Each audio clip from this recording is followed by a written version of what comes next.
What's good, yo? What's good? It's your boy Mike C. Speak Ya Clout Podcast live every Saturday, 6 p.m. Eastern Standard Time.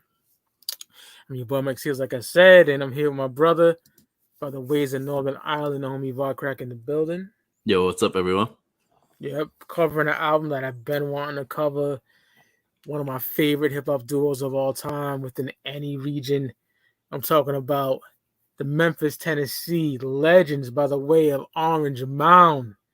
Eightball and MJG with that 1993 debut record coming out hard. Turns 30 years old this year, man. So we're putting it down for Ball and G. Like we do every episode with a new artist we never got into.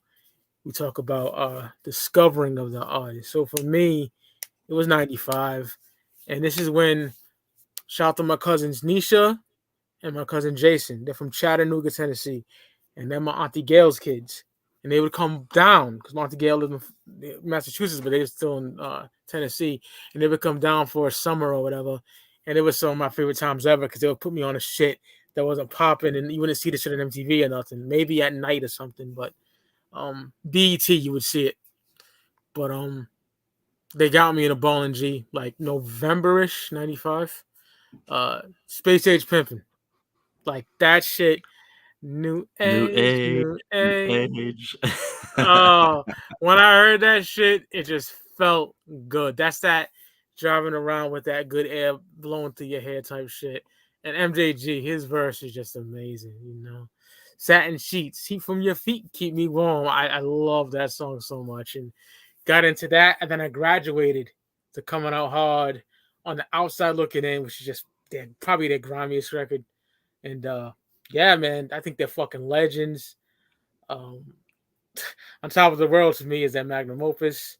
This is probably my second favorite album. I think it is, not probably. And In Our Lifetime Volume 1 is amazing. And then after that, I didn't hear much, but the Bad Boy album has a song on there that is so fucking hard. It's like You Don't Want Drama or something like that. It's want to smack the shit out of somebody. But yeah, they're like 93 to 99 period is my favorite. And Suave House, yeah. Suave House shit. Yeah, Tony Draper, shout out to that nigga, man. Ball and G, fucking God. This is back when they had Jerry curls and the goals in their mouth. And yeah, man, Coming Out Hard is a record that I just love. I got this early on as well. Incredible album. So we're getting to that. How about you, Vod? Did you discover? Yeah, I mean, for me, around the same time as when I got into a lot of other stuff. So like for me, most Southern hip hop kind of stems from the Ghetto Boys, and then after listening to that for a while, I was like, I'm in the mood for some other like well-known gangster Southern stuff, and Eightball and MJG certainly fulfill that. And this was the first album I heard by them, and I really liked it from the get-go. And I ended up getting this album first. And happy to have this album. I don't know. I'm sure it's probably out of print these days, but yeah, happy to get it. I love that album cover too, of them chilling in the car and stuff. That's a very early Pen and Pixel album cover, before they, got all extravagant with their album covers. This one's a lot more kind of minimalist, but I like it. You got the Suave House sign in the background and everything. You got the cityscape and everything. That's just a really fly cover. It really stands out. And I mean, from there on, I sort of listened to their albums in order, more or less, pretty much up to just the first three. I just never got around with all the other ones. I remember hearing their song that they have on Puff Daddy's third album, the Saga Continues, in 2001. They have a song on there, which is actually not too bad. But apart from that, like, I'm not really too familiar with like the other stuff that they did on Bad Boy and so on. But I love that early period, 93, 94, 95. They were just putting out album after album. And I mean, they're one of those groups that were just dope from the get-go. So yeah, love Coming Out Hard. What a great debut. Absolutely. Just the tale of pimping and armed robberies and drug dealing. It's just incredible. Oh, it's got everything on there. Yeah. They don't stop. Shit that I love, right? You know what I'm saying? And straight fucking to the point. Eightball and MJG Coming Out Hard. Just getting to it. Get the intro. I love the dark and grim feel to it. MJG's voice just chopped and screwed. We pimping them bitches, man. We pimping them bitches. I love that shit. It's like on moan, and it's like doom. That beat is banging, and like I'm not the one for intros. I usually skip them, but I do love that. It's fucking dope. It's talking about pimping, breaking down pimping and shit. Dope. And then it goes like squeaky and shit. Yeah. Yeah. Like they play around with the voice pitch a lot, so it goes super deep, and then all of a sudden it goes super high, And Yeah. yeah, it's a pretty like crazy kind of out there intro, but yeah, no, I like it too. I like the kind of dark beat in the background, kind of sets the tone for the album, even though like not all of it's dark. Definitely some dark stuff on here, and yeah, it definitely gets your attention. That's for sure. Oh yeah. Hell yeah. Now we get the first official track of the album, 9 Boys. 8Ball just gets on the track, spitting that shit. Niggas on that gank might do better at a bank because I'm packing what you lacking and I'm shooting like a tank. I fucking love that. 8Ball's flow is incredible. Out the two, 8Ball's my favorite, but MJG's not far behind. Sometimes he be just body bagging shit, and MJG skates on this joint as well. 8Ball gives some smoke to the cops in here as well. Talks about dope slinging. And I love this line. Don't disrespect me, cause ho, I'm the truth. 9mm smokes bitches too. I just love that. Yeah. MJG, such an amazing flow as well. Criminally underrated group as a whole, and 9mm Boys is banging. Love that shit. Yeah, definitely a dope song. I like how it starts off with the beat, that doom, doom, doom, doom, doom. It's really dope. Kind of like fly, kind of player, kind of beat. And yeah, no, I agree with you. I like 8Ball a little bit more of an MJG as well, but MJG has that like Memphis flow, if you know what I mean. Like he reminds me of like I can see him, being with like 3-6. You know what I mean? He has that kind of classic Memphis flow. But yeah, 8Ball's voice, I just love his voice. How he comes in on the very first verse. Tight grip on the tech nine. Now it's time to creep. Hollow tips in the clip, putting suckers in a deep sleep. Love that. Just out from the get go, just gangster shit. Like I said earlier, this is the first album that I heard by them, and immediately I'm just like, yep, I like this. It comes out, the album's called Coming Out Hard, and they come out hard with a hard ass song. They both come correct on here. I like when MJG says, what is it he says? He says, anyway, when you're left without your bullets, now be a stupid fool, reach for it, then pull it. But if you ain't, because you can't pull a gun with no ammo, you're thinking that you can beat it, but you ain't Rambo. I like that. Just dope.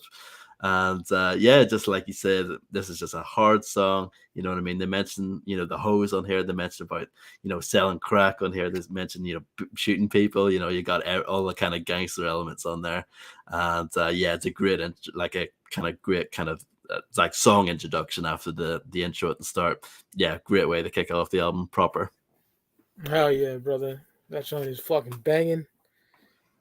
Now we get to the first episode of the Goodfellas sample in the beginning. Henry goes to mom's house, rocking the suit.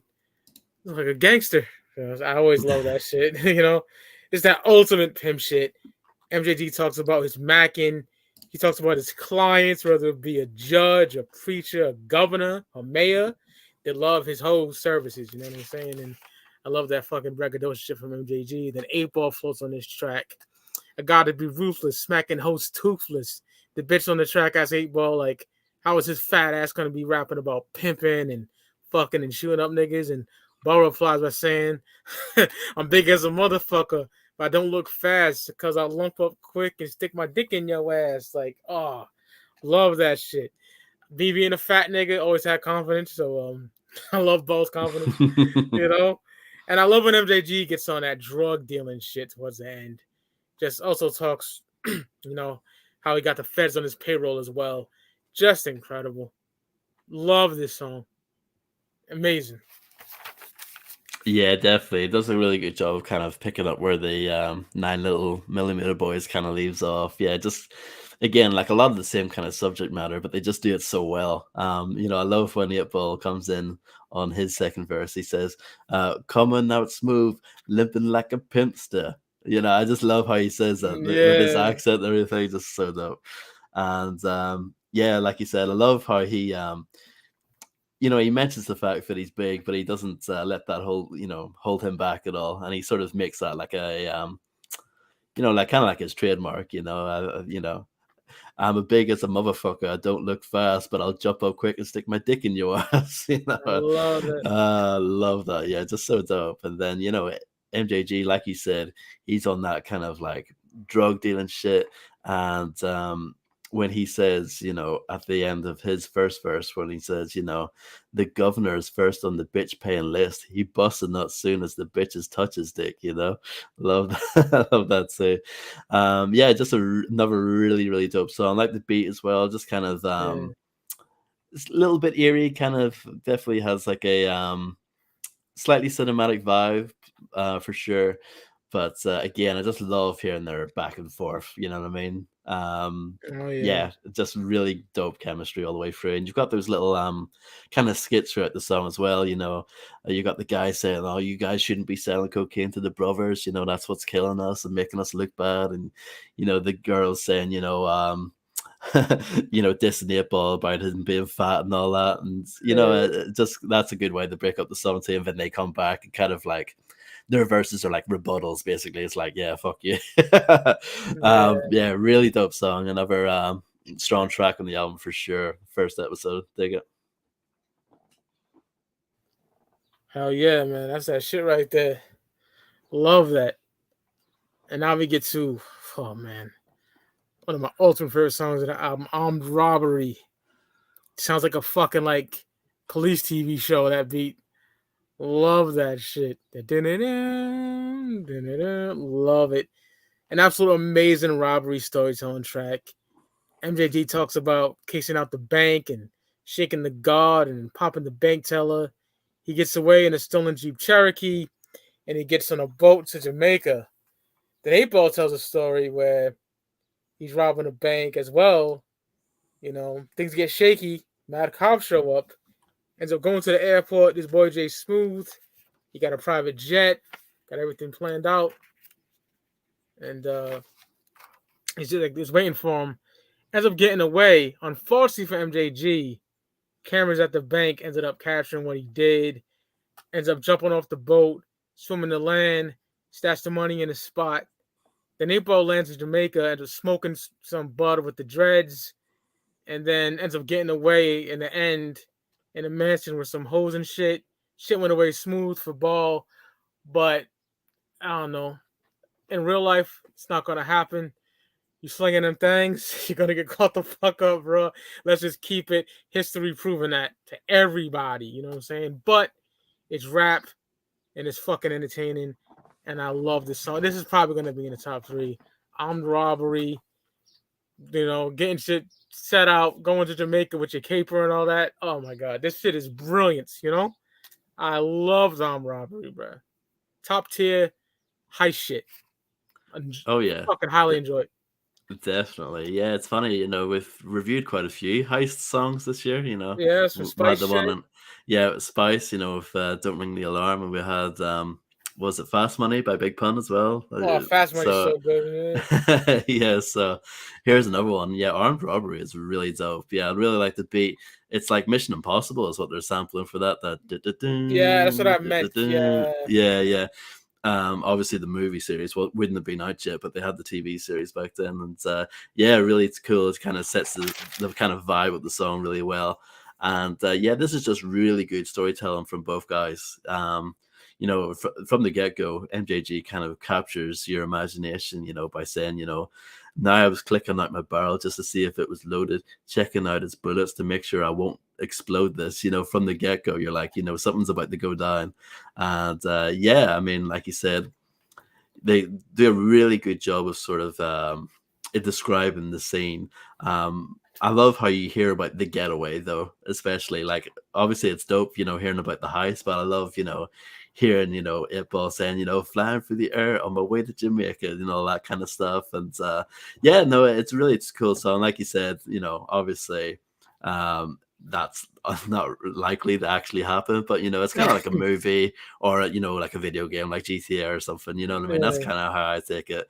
And yeah, just love their even just their delivery is really good as well. You know what I mean? It feels intense. It feels like they're kind of in it in that moment when they're telling the story. And yeah, it's just a really good storytelling song. And yeah, I enjoy it a lot. And great choice of like sample for the beat as well.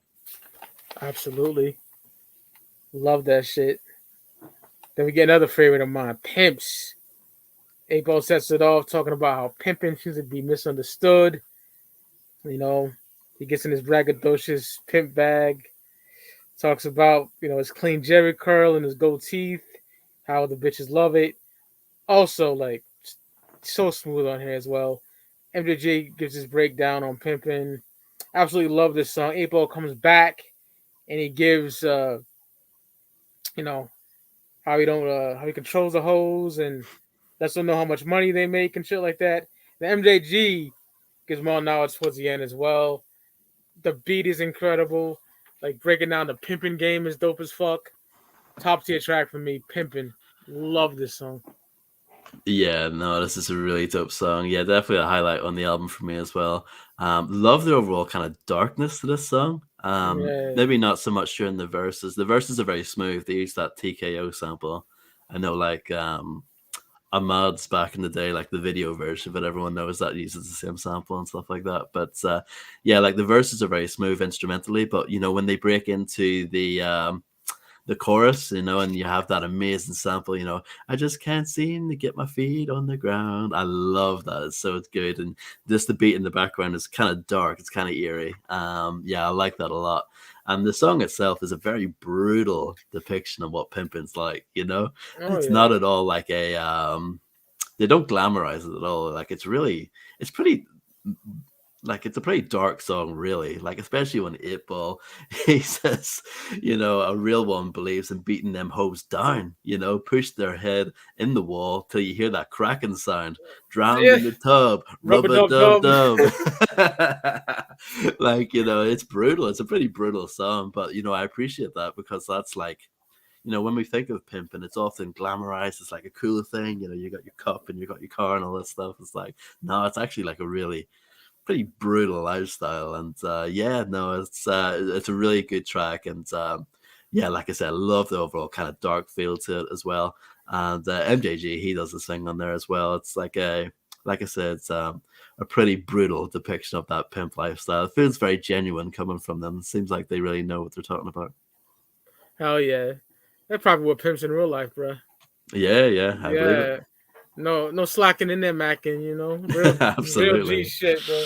You could tell. See a hoe, break a hoe. MJG. Yeah. Yeah. Love that shit, bro. It's so fucking Yeah. good. Then we get the title track coming out hard. Man, the title track, smooth gangster shit, is finest. A-Ball giving the tall round orange mound. MJG talks that shit in here as well. Like I love the samples on here. Just that pimping slash gangster shit. Such a banger. Coming out hard, title track. No bad songs in this album to me personally. Yeah, no, definitely, I agree with that. Coming Out Hard is another one of my favorite songs in the album. This was actually technically a single. It was a promo single, not like Yeah. a big commercial single, and it doesn't have a video or anything like that. But yeah, the only sort of promo single on the album, which makes sense, I think. Out of all the songs on here, it's probably the most radio friendly, just sonically and the lyrics as well. But yeah, really like the song. It uses that Roy Ayers sample for the chorus. Da-dum, da-dum, da-dum, do-do-do-do-do-do-dum, which Spice One would use for Face of a Desperate Man. 3-2 would use that for the song Dress to Kill.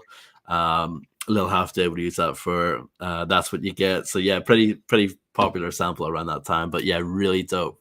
And just that chorus alone, coming out hard. I love that. It's so Yeah, dope. And bro. you got the gunshots and everything at that moment. Yeah, so dope. And yeah, like you said, just kind of giving you sort of a overview of their background. We have Ball saying, he's born in the mountain down deep in the south with the brothers with the curls and the gold teeth in their mouth. I love that. Just fly shit. And yeah, I just love that production. Really kind of almost to me kind of plants the seeds for the sound that they would later grow into a little bit more. Because like on the outside looking in and on Top of the World, they're more like West Coast influence production wise, Yeah, and this is sort of like the closest song to that in my opinion. But yeah, just a really really dope song, just a great song that you can kind of vibe out to. absolutely. It's excellent, excellent shit. Love it. Coming out hard. Now we get Mr. Big. Some more immaculate storytelling shit. It's 8-Ball solo song. Like 8-Ball tells a tale of being broke, so ends up robbing some niggas, but ends up getting shot. Then a dude T Money that he barely knew. He knew him from the hood. He visited him in the hospital and told him he killed the dudes that fucking popped him. That's some real loyal shit. You know what I'm saying? Mm-hmm. Offered him a job slanging with him as well. Ended up robbing Colombians, saw him and getting real wealthy. Um, Dope ass 8-Ball solo cut. I love this song. But then Ball ends up getting set up by some bitch. He bodies the bitch and the dudes. Ends up getting away. Like, this is that 90s gangster shit, cinematic shit, immaculate southern shit. Fucking adore it. Such a good song. Mr. Big 8-Ball solo cut. Banging. Yeah, definitely. Yeah, like you said, great sort of showcase of 8-Ball storytelling skills. Love the kind of rags to riches aspect of it as well, you know, because he says at the start, you know, broke as a motherfucker, my life at the end, see, my so-called friends, they had no ends to lend me. You know, my job at Mickey D's was fucking with me with no grace. I worked so fucking hard, but the money never increased. You know, it's, you know, that's right. You know, that does happen. You know, you get stuck in those jobs and they're just not leading you to anywhere. And in the case of 8-Ball, he left that and obviously went into the, you know, down the route of crime. And yeah, I really like sort of hearing, you know, his kind of rise. You know, he mentions, you know, making money and selling drugs and everything, but obviously the consequences of that is, you know, you will get sort of betrayed and you will have to kill people and stuff like that. And you know, it's really, like you said, really good storytelling on this track. And that chorus as well, as simple as it is dope. You know, Mr. Big, Mr. Big, they call him Mr. Big, but not because of my size. I love that. You know, very dope. Because of my size, yeah. Yeah, for sure. And the beat as well, pretty funky in the background. Definitely does a good job of kind of taking along while 8-Ball lays down the storytelling on here. But yeah, it's definitely another really good song on the album. Fuck yeah, bro. Love that song. Then we get my favorite song on the album. Oh, Niggas Like Us. This beat is so fucking grimy, just evil. Down, down, down. Oh, love it. Able on that pimping / gangster drug dealing shit. MJG kills the shit as well. This line is so ill. I gotta take him out. If he lives, he'll confess. So 8-Ball, you ready? Shoot him in the chest. And then 8-Ball goes, got him. That's fucking hard. That's some shit that I'll do for Ross. You feel me? Like, just that real, like, gangster shit right off for your boy. So fucking grimy. Like, I love how they go back and forth on this track, too. So fucking good. This is that gangster shit that just soothes my soul. This is the kind of music I love. And this song, amazing. My favorite song on the album. So fucking good. Yeah, no, I agree with that. Definitely another one of my favorites on the album for sure. Love the beats. Definitely the darkest beat on the album. That down, down, down, down. It's just Yeah. that knocks. That's definitely like, yeah, for sure. My favorite beat on the album, and also like just the darkest beat on the album too. And this album does have a few dark beats on it, but yeah, just that one alone is just so hard on its own. And yeah, I mean, yeah, love their kind of back and forth. I love a bit if it's kind of similar to what you mentioned earlier, where they say, you know, suckers can't get none, suckers can't get none. G, pass me my clip so I can load my little Lucy gun, you know. 8-Ball, you got me covered, man. Yeah, I got your back, man. Let these bastards know that we don't bar no motherfucking bloodstains. I love that, you know. Yeah, great. So just grimy, you know, grimy gangster shit over the grimiest beat on the album. Yeah. What more can I say? Just awesome stuff with them going back and forth. Yeah, definitely another another awesome song on the album. Superb. It is, yeah, definitely. Now we get the last song. A very short album. 9 tracks in '93 is kind of it's like kind of like a hard rock record in the '70s. 9 tracks. Yeah, and one of them's an intro as well, so it's more feels Yeah, more like it. Yeah. 8 tracks. We get Pimps in the House. Dope ass beat. MJG solo cut. MJG sets it off. Just an amazing flow. Gets political a bit on here. Talk about the system, corrupt cops. Excellent MJG solo joint. Good way to close out the record. Another dope track. Yeah, definitely a dope song. I kind of like the kind of consciousness aspect of it, Yeah. where he says, society lives off what the media tells us. They be joining up with the shit that they mail us. See, pimping ain't dead yet, but pimping can pay the rent, and pimping is demonstrated by those in the government, Pretty dope stuff right there. Yeah, and like you said, MJG solo track. I like that they both have their own solo track on here. Yeah. And yeah, it's a dope song. Another like dark beat on the album as well. Definitely one of the other good examples of that for sure. But yeah, I think it's a good way at the end of the album. And yeah, I don't know if it's the best way. I'm trying to think if there's like a better song that could have maybe ended it off. I think Pimps, just the one track 5. I think that would have been a really good closer rather than this one. Pimps, I don't know. yeah, because Yeah. it sounds like a closer. Yeah, and that song's also really long too. It's like the longest song Yeah. on the album, and I think it just would have been a more kind of grandiose way to end off the album. But got no complaints with "Pimps in the House." It's definitely a good track, and like I said, a little bit more conscious, a little bit more political, talking about the system on that track. Yeah, pretty good stuff. Oh yeah, and I told her I'll do it, and this episode is dedicated to my cousin Nisha and Jason for getting me down with Ball and G, man, back in '95. Eightball MJG coming out hard. And like we do every episode, we give our top 3 tracks and the Sauce mic rating. So for me, gotta give it 5 mics. Have to. Have to. There's no whack shit on here. I can't give a non-whack album 4.5. I just, 5 mics. Just amazing. Top 3 songs. Niggas Like Us, Armed Robbery, and Pimps. There you have it. Niggas Like Us, Armed Robbery, Pimps. Incredible. Just they take you to Memphis. I'm a big fan of Memphis hip hop. I'm talking Die Hard. I worship 3 6 Mafia. I love Tommy Wright III, Playa Fly, all that good shit. Memphis just dominates. And Ball and G's up there with these niggas, man. Yeah, Ball and G coming out hard. Classic pimp shit. Amazing. Fuck your East Coast bias, nigga. Pick this shit up. Absolutely. Yeah. Incredible record. 93 shit. Like Doobie said, classic. Yeah, definitely. I mean, I'm going to give it 5 as well, just on the basis that there's nothing bad on it. It's like it's just I have no complaints about it, and I like its short length. I think that actually works in the album's favor. I agree. Like there's no filler tracks on here, and yeah, every song kind of keeps your interest.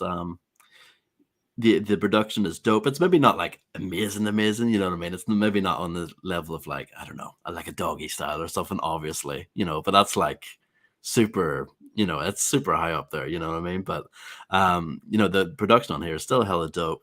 I like the mixture of like smooth tracks on here, but then you got like darker kind of stuff on there. It's like a really good mix.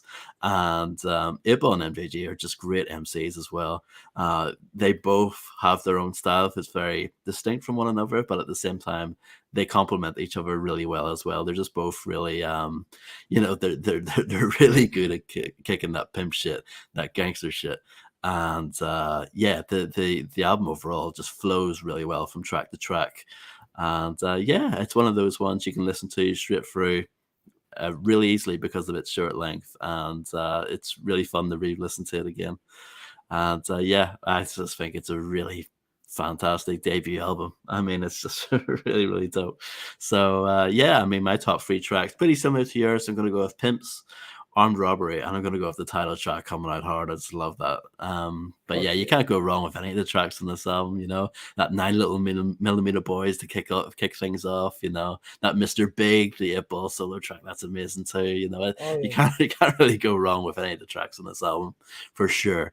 I mean, My favorite album, just like you, On Top of the World from Oh '95. man, I mean that album for me is, has everything that this album has, but it's even better. That's how I look at it. The production's better. I think they're even better on the mic, and you've even got a couple of really good features on that album too. So I just think, that album's like even better. But Coming Out Hard is fantastic. incredible album. 93 shit. 93, yeah, and of course they would follow up in 94 with On the Outside Looking In, which is a dope album too. I listened to that this week as well. I never had that physically, ever. Yeah, the one I have isn't the best. It's a little bit blurry, the cover, how those go, the reissues. But yeah, I like that album. It's a pretty dope album. For me, that's where they started to sound a little bit more West Coast production wise. Definitely like more funky with the samples that they're picking. But On the Outside Looking In is pretty dope. You got MC Breed on that album, and dope album. But for me, On Top of the World, that's where it's at. That Friend or Foe with E40, Mac Mull, and Big Mike. Oh my goodness, so good. That album is brilliant. What can I do? What can I do to get out the game? What can I do? What can I do to get out the game? Oh my, yo, there'll be time when Uncle be just walking around the house, brushes his teeth, got out the bathroom. He's like, I'm a pimp in my own fucking rap. Yeah, I'm a pimp in my own fucking rap. That's yes, I am. And he's laughing right now because he absolutely adores that song. It just makes you feel like you're that fucking dude, That break him off at the end.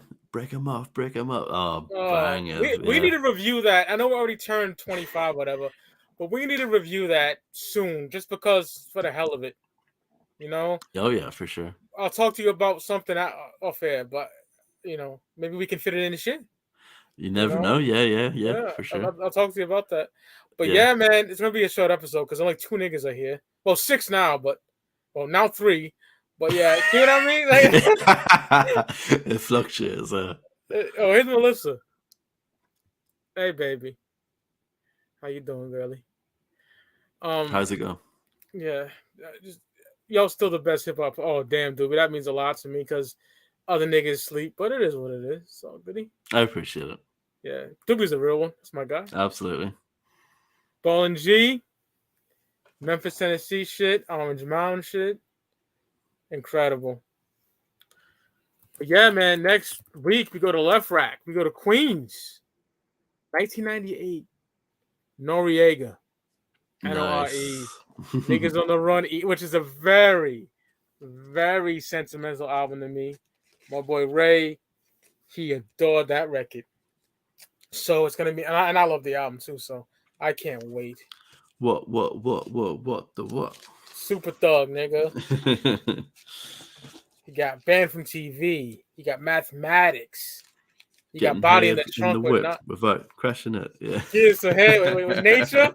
Yeah. Oh my god, I love My Life with Carl Thompson. Yeah, I cannot wait.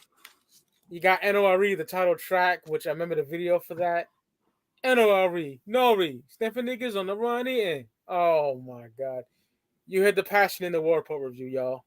You're gonna hear that same passion in the Nori. I love this. This is Maple Gardens for me. Maple Gardens Projects. This is Rolling fucking Phillies. This is playing 007.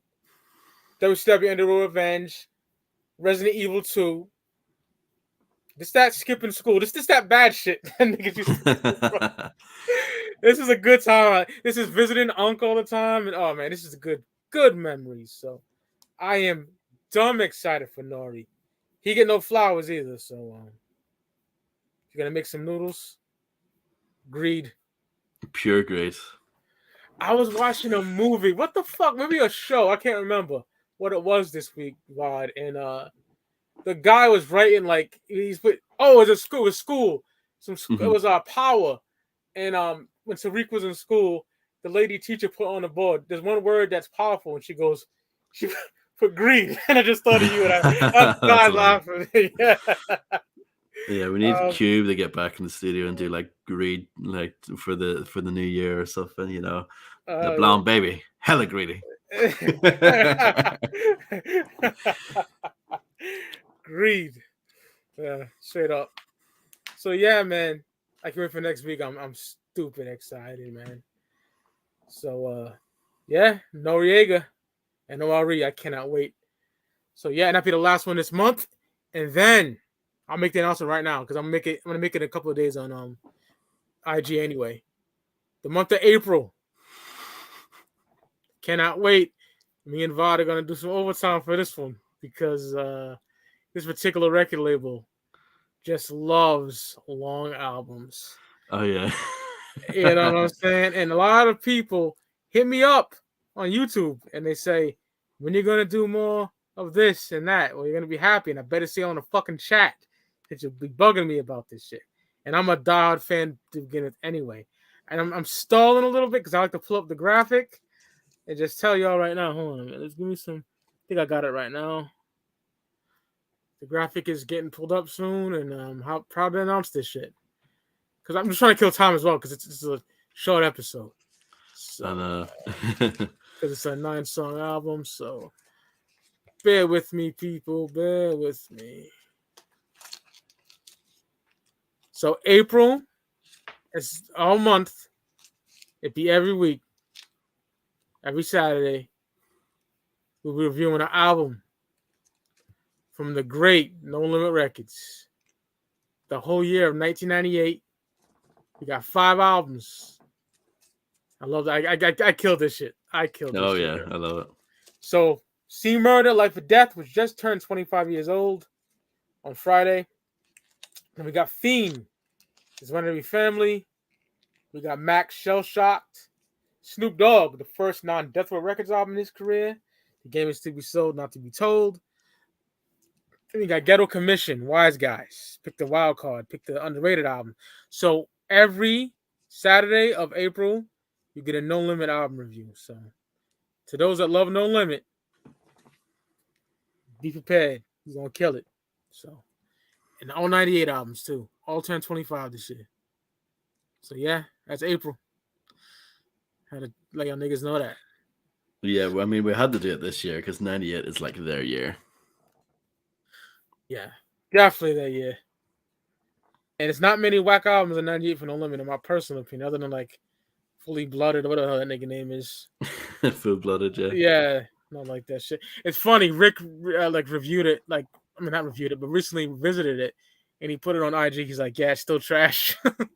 Yeah. So yeah, No Limit April, Nori next Saturday, and shout out to Doobie and Mimi for showing up, and for all the Ghost Watchers, shout out to y'all. And see y'all niggas next week, y'all.